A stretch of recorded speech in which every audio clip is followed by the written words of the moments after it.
okay, I don't know why, but I'm not being asked to tell how I came into Krishna consciousness. And one thing is that you have to understand, I was in a military family, and I was growing up, and I wanted to be a jet fighter, pilot. That was my dream and everything, but my eyes didn't let me. So I became, in other words, I was just military. And everything about Hare Krishna was just extra. And Prabhupada made all the arrangements so I become one of his military men. So then, here I am in the military, and I'm going up to Washington, D.C. for a Saturday night, fun time and everything, and some devotees are singing Hare Krishna and in front of the University of George Washington, and they're giving out these simply wonderful white balls, and the girl that's with me says, "Don't take that. It's got something in it." These guys all go crazy like them. They shave their head and they wear these sheets and everything. Don't take it. So from the back, I sort of took one and then ate it and everything. So you could say that was the beginning. And then also I went to Washington, D.C. Don't tell the military, but I went to Washington, D.C. to demonstrate against the Vietnam War. And we took food and everything. And when I saw everybody there that was demonstrating, I could see that everyone was angry. And then I saw near the Washington Monument in Washington, D.C., there was a group of devotees sitting there just singing and giving out plates of prasadam. So, of course, you're there Friday, Saturday, and Sunday, and you need something to eat, so this is the best place to come. So they gave me a plate of prasadam. So now I got a rascal, now I got simply wonderful, now I got a whole plate for about 2 days, prasadam. And I saw that they were tranquil. And while the police were on horses, chasing after different people for things that they were doing that they shouldn't have been doing.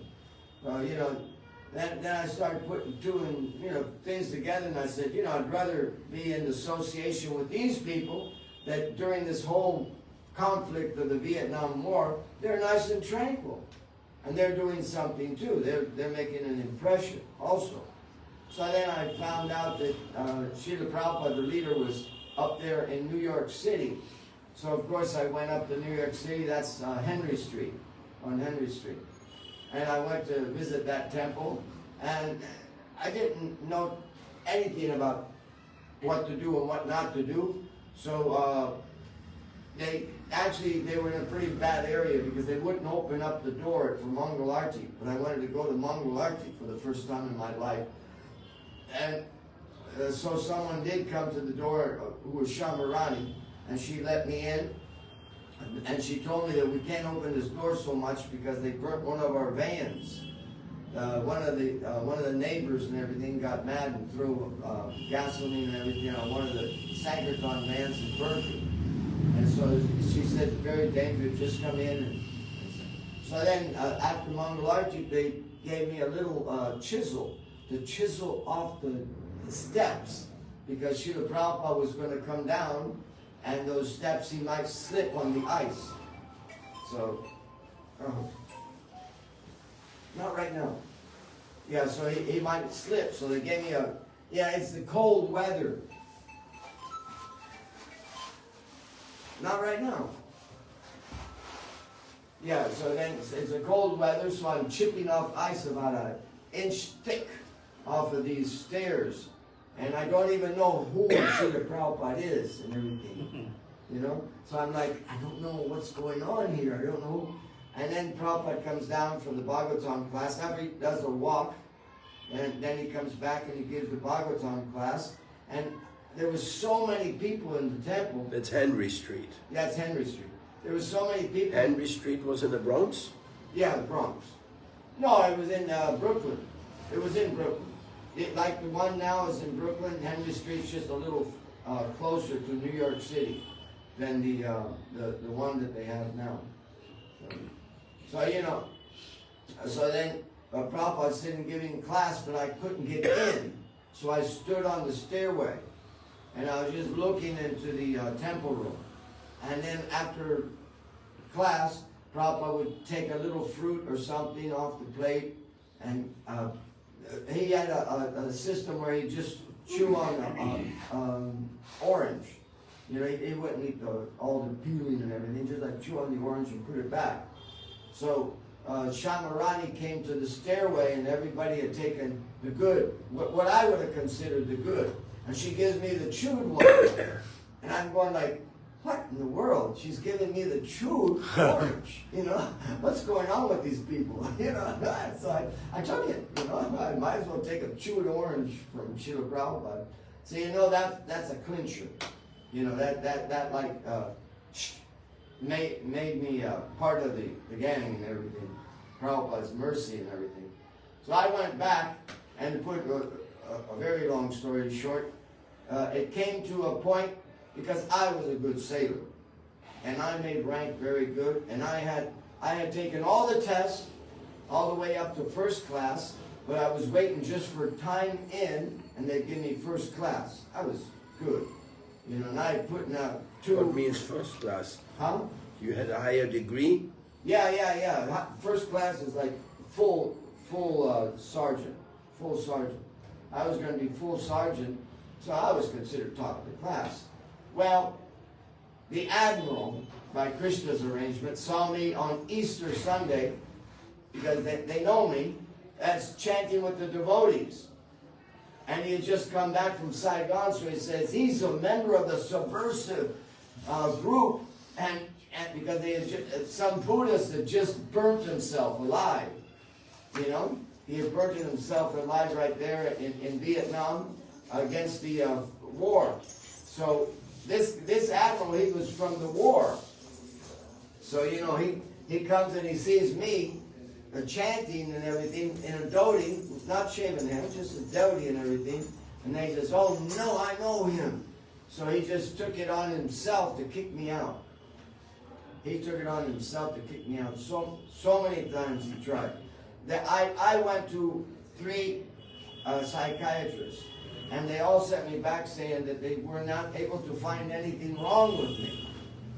So, you know, the admiral was just getting upset. So, you know, then all of a sudden, this is funny as heck.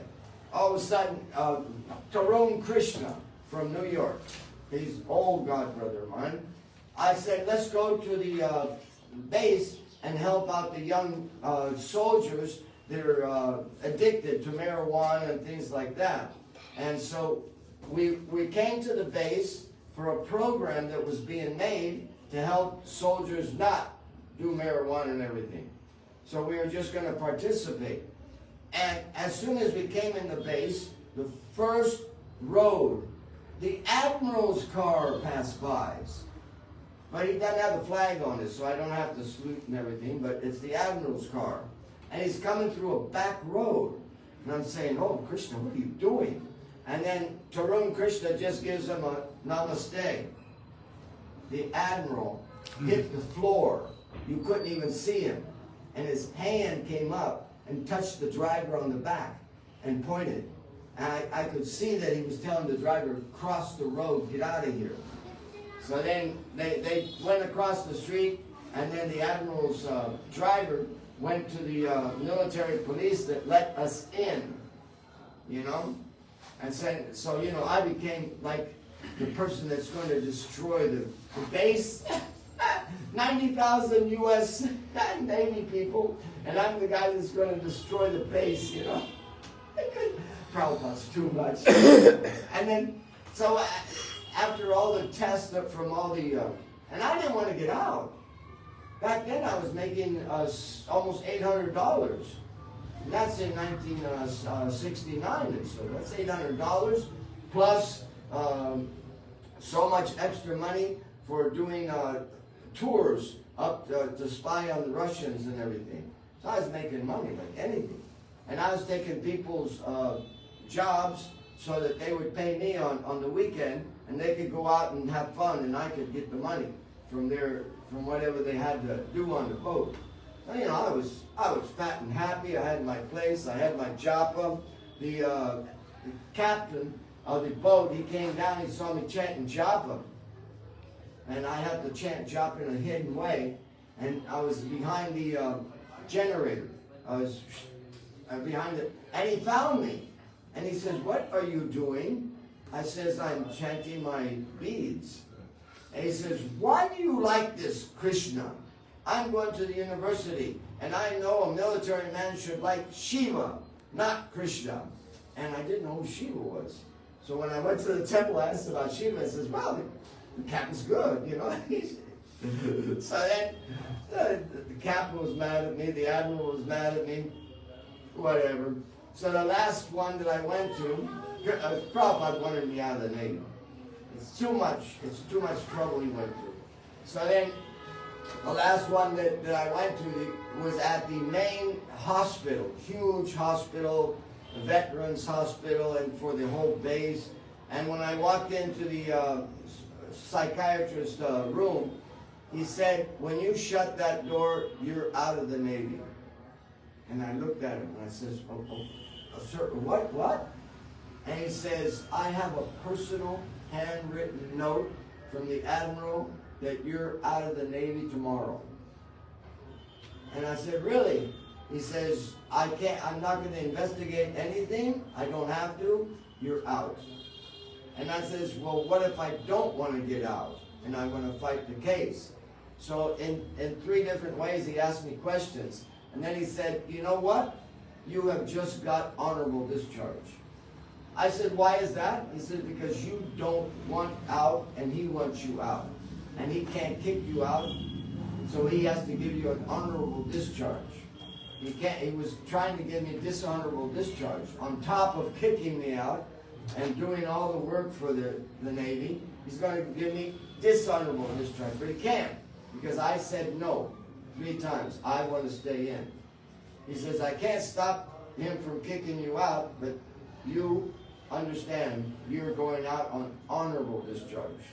So I was that happy. And that's when I joined Mr. Sims, Mr. Aviram's bus party.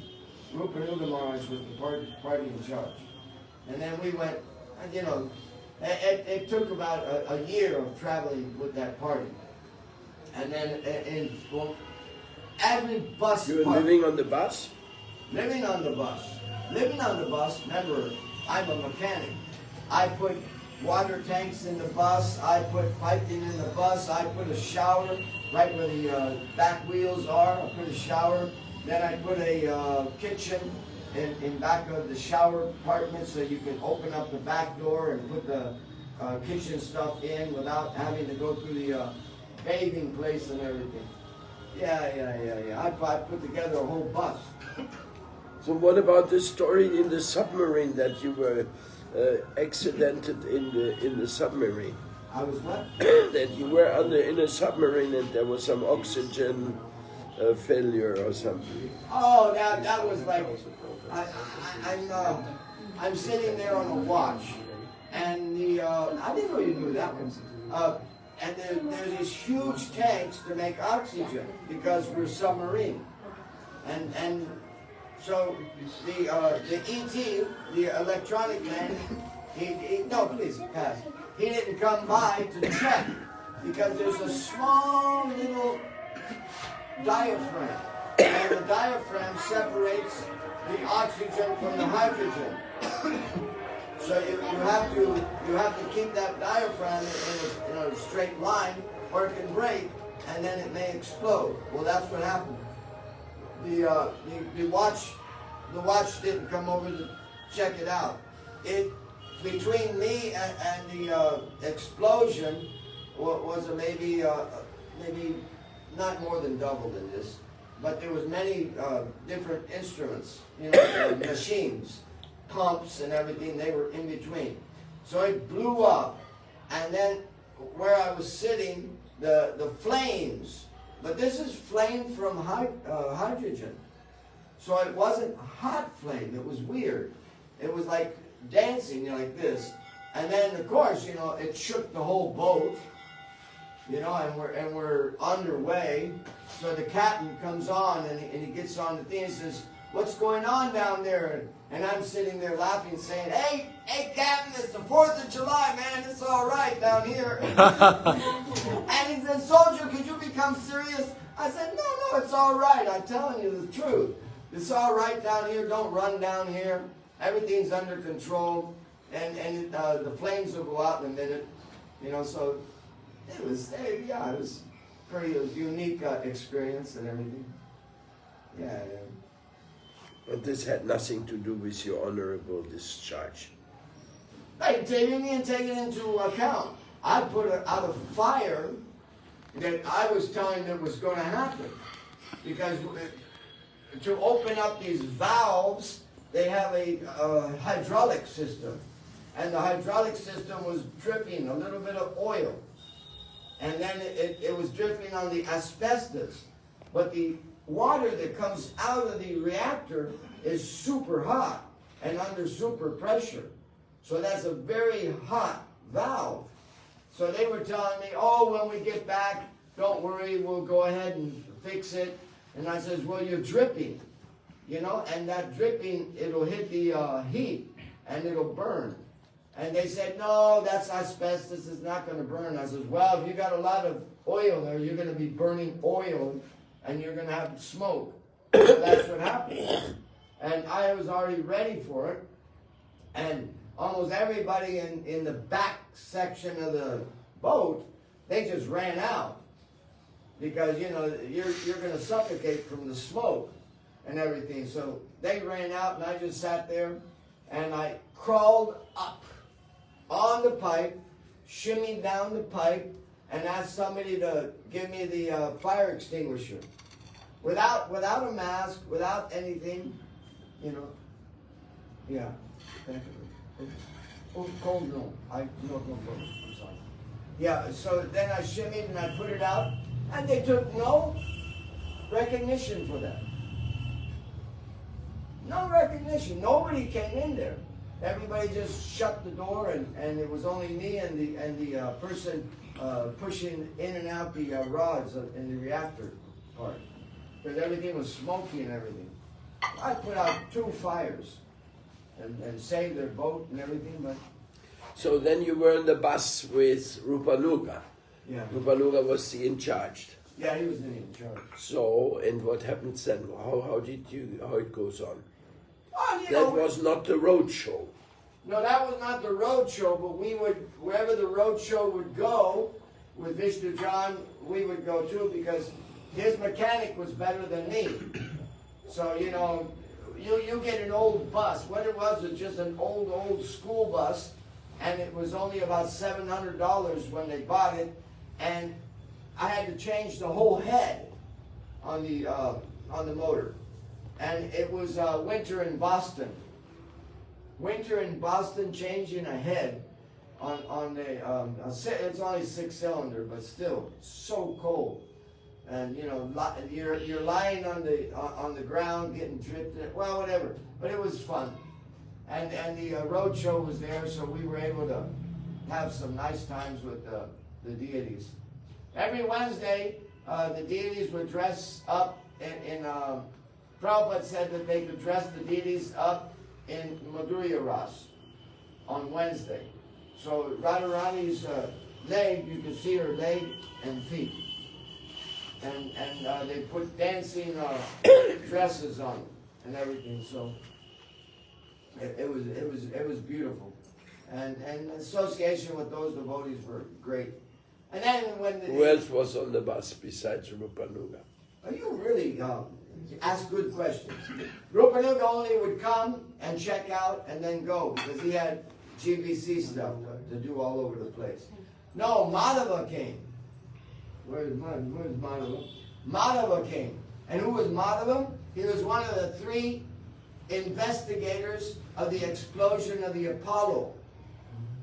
And when he came onto the bus, I said, what did you used to do? And he says, oh, I was somewhat a scientist. And I said, well... Oh, that's the same Madhava who took sannyas from Sridhar Maharaj. Oh, he did? Yes, it's Madhava Puri Maharaj. Oh, I'm so glad He's a small guy, no? Yeah, he's small guy. Yeah, wow, that's this him. is wonderful. You're making me feel so great. He's now in Princeton and has a preaching center. Oh, tell him hi for me. Oh, it's great. He just walked in and he ripped apart the whole, dream of going to the moon and everything. That was it. He was the super smart person. And then he said, we made $400,000, Saunaka. The government, put us working on a paper, and they were supposed to read it to the Congress. So it was about 40-page paper, if I remember. Sorry, Marlo, if I don't remember right. But it was a 40-page paper. It was all in like Sanskrit, because it was all just science. It was just science.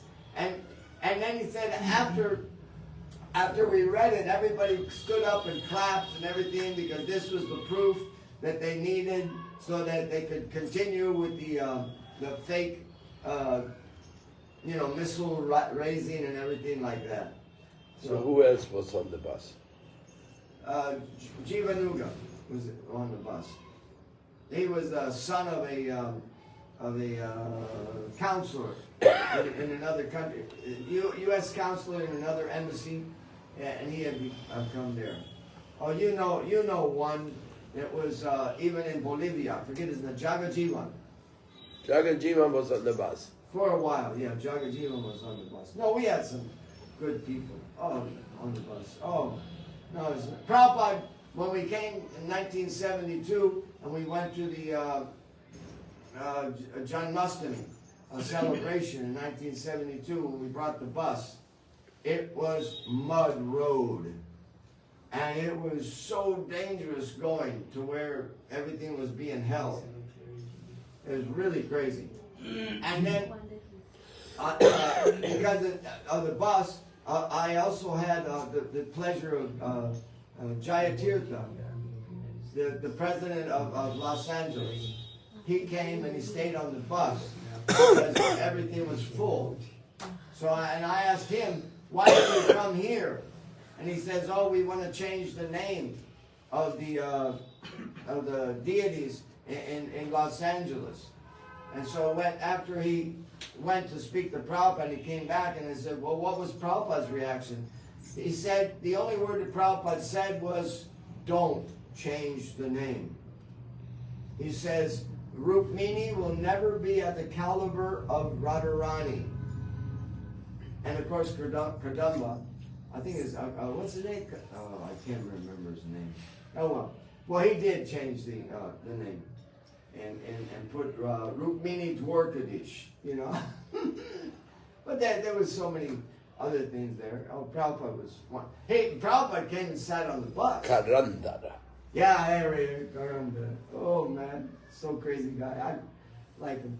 So then so Prabhupada, he came and he sat on the bus and he says, Christianity is actually dead.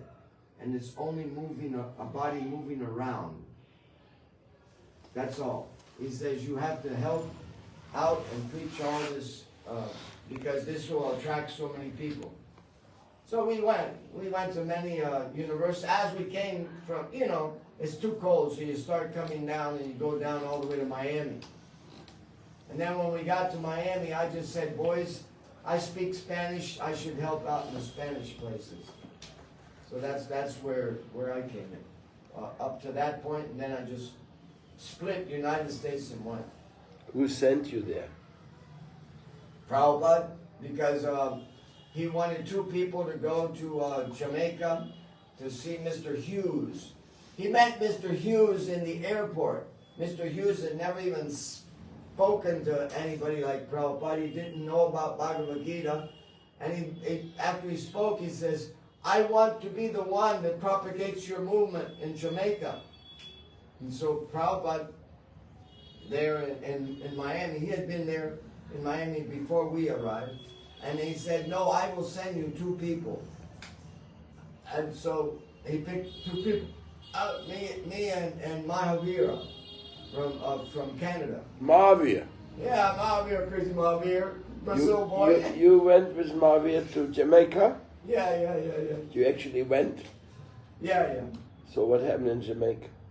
Oh, it's the Rastafarians.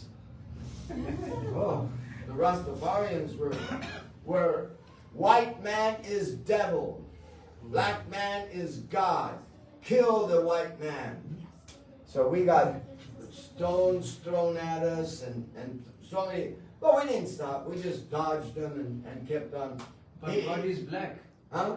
God is black. Why would not accept? Yeah, I know. Well, that was a real fiasco there, and they were having a drought, and people were really angry and everything, but still, I can't remember the Rastafarian who sang, Bob Marley. Huh? Bob Marley. Yeah. You'll be surprised at this. I was in Kingston, and I was being shown around by Mr. Hughes, and all of a sudden a girl comes up, and she's standing next to me, and I asked her, who are you? She says, I'm a disciple of Prabhupada. Made me cry. I'm in Jamaica. And I said, well, who are you? She said, I'm the wife of Bob. No. Yeah, she's the wife of Bob. Rita Marley. I couldn't. I said, Prabhupada is incredible. I'm meeting the person that he initiated in San Francisco, and she's coming here, and she's telling me about this. Woo! I was super happy. Just so happy. Because you think Prabhupada's not with you because you got all these people throwing stones at you. And people yelling at you and everything. Prabhupada had the mission. We just had to really keep your head out. Keep your head out of it. Wow. Then Well, Santo Domingo. she took you to see Bob? Huh? You went to see Bob Marley to chant Hare Krishna? No, I didn't do that, Mars. We just went to Santo Domingo. You went from Jamaica to Santo Domingo. Yeah. Who was there? Redai Nanmaj had just come for about a week, and then he was leaving, and we had gathered a yoga, people of yoga. I forget which yoga it was, and that group joined. So there was 13 kids like that, not even in a month. So we were in a hotel where the water didn't run, so you had to go to the bathroom and everything like that early in the morning, so you could get water to clean yourself up with. There were devotees already in Santo Domingo?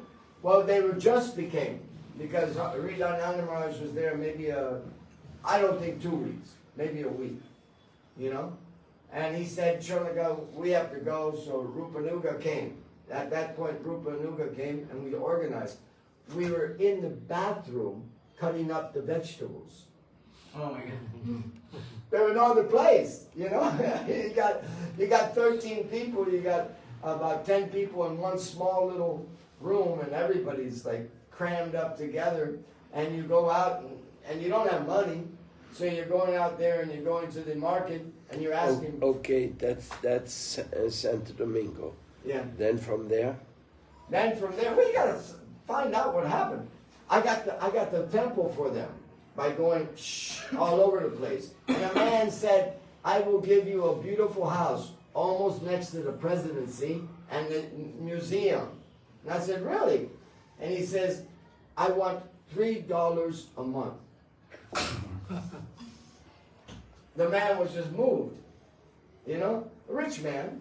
He says, all I want is $3, and that they paid that for about 20 years, and then the man died, and the son took the building away from us because he wanted more money for it. It's a beautiful temple. So that was beautiful. But then from there, we went to Gobata, you knew Gobata? We made him a devotee. Yeah, Gobata. But Gobata, he had a very hard time. He's from good family, rich family, jewelers in New York and this. So it was too problematic for him to associate too close to the common people of Santo Domingo. It was very difficult for him. So he would stay at his distance away until the movement started falling down, and then he grabbed a hold of the movement. But we went to the university to preach, and there was a whole revolution going on, and it was a communist against the imperialist, you know, the American imperialists and the communists and this, that, and the other. So we went to preach and hand out books at the university. That's what we're meant for. And while we were sitting there preaching, Nicholas Lasvari was there, the wife of, I can't remember. Okay. Well, she was there. She was the president, leader of the Communist Party in Venezuela. And she had become a devotee, and her husband were there. So her and her husband singing, and I was singing. Just after a few minutes, all of a sudden these red flags of about 400 students are going around us. We don't know what the heck's going on here, you know? We're just sitting, chanting Hare Krishna. And then all of a sudden they start bumping us, and they separated. I didn't even know what was happening with them. And then all of a sudden, they come up and they have sticks in their hands. Some of them had sticks in their hands. And they were about to hit me. And then the president of the Communist Party at the university comes up holding his books and well-dressed and everything. And he said, don't hit them. They're CIA. They are CIA. Yeah. And then I look up at him and I says, I want to say something. You are more CIA than I am. You know? You can't give in.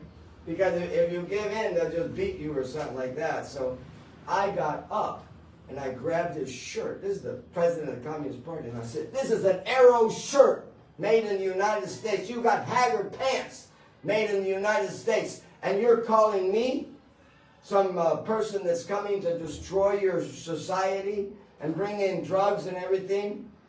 You're being taught. And I grabbed a book. And I said, this is a Macmillan book. Of course, you know, Macmillan is the one that made the Bhagavad Gita. I says, your brain is more washed than my brain. And I threw the book at him. Oh my God. I was having fun, Marsh. I said, I'm going to go, you know. so then he got mad, really mad. And he said, okay, one grabs his foot, one grabs the other foot, one grabs his hand, and one grabs the other hand. So, you know, I'm not knowing where Nicholas Vari and her husband are, and I said, I don't know what these guys are doing. But in Latin America, the police cannot come on the property of the university. Right. So the military were waiting out there. I didn't know that at that time. And all of a sudden, we're going down to the main road, and I'm going, Nitai Gaur, Haribol. I got their hands. It helps me stand up. So I'm standing up above all the, I call them the devotees, all the devotees, about 400 of them. Nitai Gaur, Nitai Gaur, Nitai Gaur. And of course, when we got to the fence, you know, at the gate, all of a sudden they threw me. And I fell down on the brown shoes. You know, there was some brown shoes, and my head was right up against these brown shoes. It was the military commander. And I look up at him and says, oh, hi. Because I could recognize him. He's the immigration guy. And he says, oh, it's you guys. I said, well, what can I do, you know? he says, you're out of this country tomorrow. And that's when they shipped me out to Panama. Really? They shipped you to Panama. Your mother was Panamanian? Yeah, Panamanian. And father American? Yeah. From Texas. Yeah. So then you come to Panama. What do you find in Panama? What's going on there? They're celebrating the devotees. Yeah, there are no devotees. No devotees? No devotees. But there's plenty of Indians and everything. So, you know, we're a little bit uneasy because we already went through the whole thing in Jamaica. We already went through the whole thing in Santo Domingo.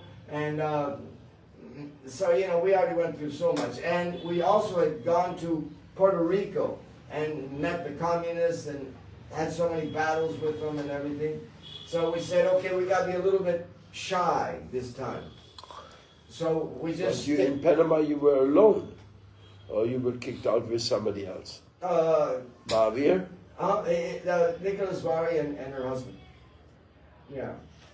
Yeah, so they were both there and I was there. So we had no books or anything. So we started writing Hare Krishna mantra on the paper and everything. And we were trying to get a hold of somebody by phone or something to tell them what had happened to us, you know. So, and this is the 6th of November, Independence Day of Panama. I'm saying, my God, you know, I'm getting involved with these military guys here and then military guys there and military. Shoot, my God. So that's where we met Kalidas. He was standing on the corner and I said, we need a room. Who's Kalidas? Kalidas in Panama. Do I know him? You probably really know. Kishore and Kalidas are really good friends. Okay, Kishore. And he had 3 daughters, Geeta, America, and Indira, and a son, Ramesh. So, you know, he helped out the movement a lot. So he's the first one that connected us to the society there. And then, you know, everything goes pretty good. Who got Via España? Via España, that wasn't my coordination. I was in Costa Rica at that time. How long did you stay in Panama? Huh? How long did you stay in Panama? Oh, that's like so Panama was there for, let's see, maybe a year. Anyways, I saw, back then, 1974, I saw trafficking of children. And nobody had heard so much of trafficking of children. But I saw a sergeant grab 2 kids, put them, small kids, put them in his car, and then take them to someplace.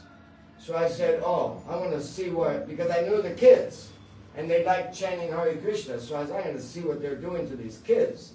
So then I found out that they were at the juvenile court, and the judge was there. You know, the high judge of juvenile court. In other words, the person who's in charge of all the trafficking of children. But, you know, I never knew that this was happening. So I walk into the office, and I see these 2 kids that they grabbed, thrown on the floor, and they're like crying. And I looked at the Putana. She looked like Putana, Marsh. She was big, fat, and she's sitting there, and I look at her and I says, you can't do this. You leave those kids alone. And then from bottom, there was a secretary that knew me, and she's pulling on my dhoti. And I sort of look over to her, and she's saying, get out of here. So, you know, I said, ooh, I may have said something bad. Yeah, well, you know, I ran out of there, and the sergeant ran after me, which you're a good Sankirtan devotee, you know. So when I ran out, there was a bus passing by, and I grabbed a hold of the bus and jumped on the bus, but stayed low. But the guy, he said there's nothing out here except that bus, so he got his vehicle to chase me. So he got his vehicle to chase me, but I jumped off the bus at a corner where he wouldn't expect it. And I hid underneath something. And I watched him go by, and he stopped the bus up there. So when there was a bus coming the other way, I dropped that bus and got to go do all these things from Sankirtan, man. It's too many things. Well, they caught me maybe 2 months later, right on Via España, threw cufflinks on me, threw me in jail. For what? For kidnapping a sergeant's daughter that I don't even know. You know, for kidnapping a sergeant's daughter. Oh, that's scary, huh? Oh my God! And Panama was helping in Egypt in the war, and it was his daughter. So you know, it was a big time thing. So I'm going to go. They put me with the murderers. The guy, you know, these rooms are like horrible. They're small. I'm the new guy, so I can't sleep on a bed. I got to sleep on the floor. So you sleep on the floor, you know. I'm not saying this for austerities, but this is Prabhupada. This is Prabhupada. No problem. Yeah. You know, and the only thing they could give me was cardboard. But in the cardboard, the bugs, the blood-sucking bugs would stay in the cardboard. So at night they would come out and bite you. So you were kept awake to do japa. So while I was there, and there was one Colombian boy. He had actually killed somebody. So he says, me and you are going to Cueva. You know Cueva? The island off of Panama, where they put people that their life imprisonment. They don't want taking care of them so they just put them there, you know, and let them die. So, you know, he says, you're going to Cueva. Well, 3 times he was called to go to the boat. We had to catch a boat to go to Cueva. The boat broke down. The boat broke down. The boat broke down. 3 times the boat broke down. I'm sitting there, Krishna, what are you doing? You know. And then that's where Kishore Patel came every day and gave me my prasadam. I didn't eat one thing from them, not one thing. I wouldn't either. So he would bring it to me and eat, and I would eat, and then he would take it back. So one time the guard said, no, you have to eat with us. So they took me down with the other people, and I just passed by with a plate, and then at the end I just gave them the empty plate and went back up. And as I'm coming back up, there's stairway, you know, and right in this middle platform, the 2 cops are standing there. So I'm passing by, and one cop takes his billy club and just whacks me right on the chest. And then he whacks me on the chest again. And about after the 3rd or 4th time he whacks me, I'm just standing there looking at him. And then he knows me, and he says, oh, don't look for me when you get out of here. Because I didn't wink, I didn't move. And I don't know how I didn't get hurt. Billy club. Professional billy club of the police, you know, given by Americans. You know, so then they got me, and then Guru Prasad, they told Guru Prasad made some arrangements, and because my cousin was the jet pilot for Noriega. So Mr. Castrillon walks into the prison, and he says, I want my cousin out of here. And that was it, you know. And then the judge of the juvenile court, she grabbed me and took me out through a back door, you know, so that he couldn't take me out. She really wanted to eliminate me. So what the Indians were on the corner and telling my cousin what they're doing. So he says, okay, so they came in through the front door of her place. And here it is, you know, my uncle's hacienda, you know, and the lottery. You know, what are they playing with? They're playing with the lottery people that I'm family of, and they're playing with the jet pilot of Noriega. So they come in, they say, we want him. And then at that point, the judge, at that point, the judge, she just went, okay, you can take him. Yeah. I think that's about enough. Too much fun. Tell until we meet. Huh? Tell until we meet. So how long were you in the jail? Oh, that's about 8 days.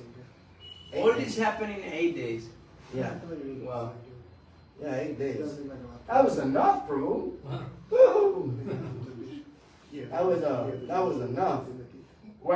Before they put you in your cell in the basement, the toilet had broken, and it was 6 inches of urine and stool. And you had to stand there for hours until they gave you your place to stay.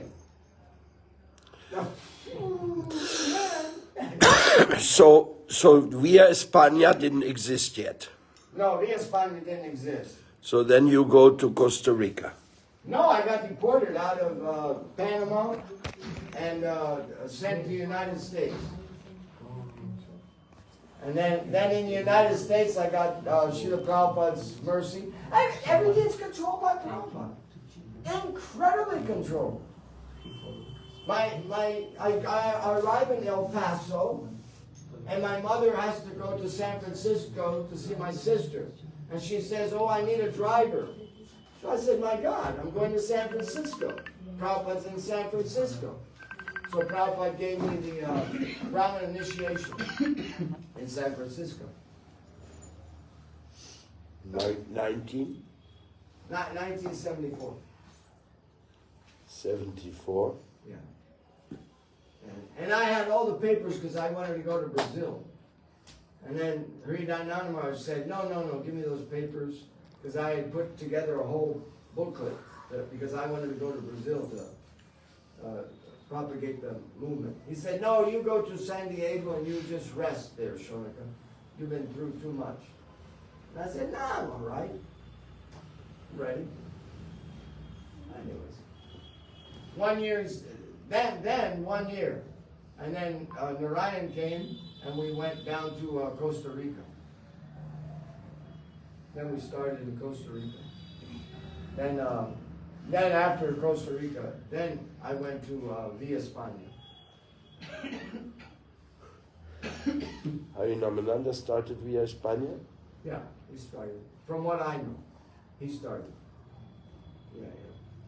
When you got there, he was there, and Via España was there. Yeah. And why did you stay in Via España? Why did you stay in Via España? Oh no, we were Altos del Golf. We were at the Altos del Golf in a two-story house, beautiful two-story house and everything, but we couldn't pay for it. So then we had to move from that place to Villa España, which was easier for our payments. But Villa España was really cramped. Really cramped. Mm-hmm. You came there to Villa España. It was cramped. That's when we met. Yeah. What year was that? Oh, I don't know. It must be 70. Was it after Prabhupada left or what? No, Prabhupada was still there. Yeah, so. Wait a second. No, Prabhupada had left. Yeah, because Harinamananda came back and said that the disciples of the now gurus are more than the disciples of the other guru. That was the first, thing that they tried to do. Oh, well, yeah. But Next chapter is Panama Adventures. Oh, Panama Adventures are wonderful, but We do that another day. Okay.